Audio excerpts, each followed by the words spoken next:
ماشاء اللہ ربیع الاول کے حوالے سے ہے، میں نے پہلے بھی کئی مرتبہ عرض کیا ہے اور آپ کو یاد ہوگا، جو مستقل سننے کے لیے تشریف لاتے ہیں ان کو میری باتیں یاد رہتی ہیں۔ یہ جو کچھ لوگ کہتے ہیں جی محرم الحرام میں شادی کرنا حرام ہے، یاد ہے نا بات، خصوصاً 10 محرم کو شادی کرنا حرام ہے، تو پھر 12 ربیع الاول کو حضور صلی اللہ علیہ وسلم اللہ کے قانون اور ضابطے کے مطابق اس دنیا سے ہمیشہ ہمیشہ کے لیے تشریف لے گئے ہیں، تو پھر اس دن شادی تو نہیں کرنی۔ حضرت حسین رضی اللہ تعالیٰ عنہ کے والد گرامی حضرت علی المرتضیٰ رضی اللہ تعالیٰ عنہ 21 رمضان المبارک 40 ہجری کو اس دنیا سے تشریف لے گئے، پھر اس دن بھی شادی نہیں کرنی۔ 28 صفر المظفر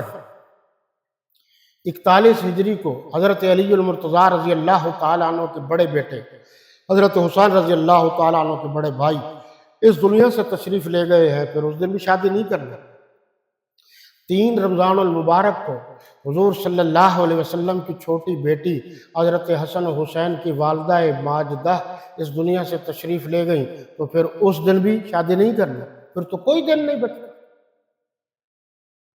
یہ احترام کرنا ہے، تو پھر آپ بتائیے حضرت حسین سے بڑا احترام ان کے ابو کا ہے یا حضرت حسین کا؟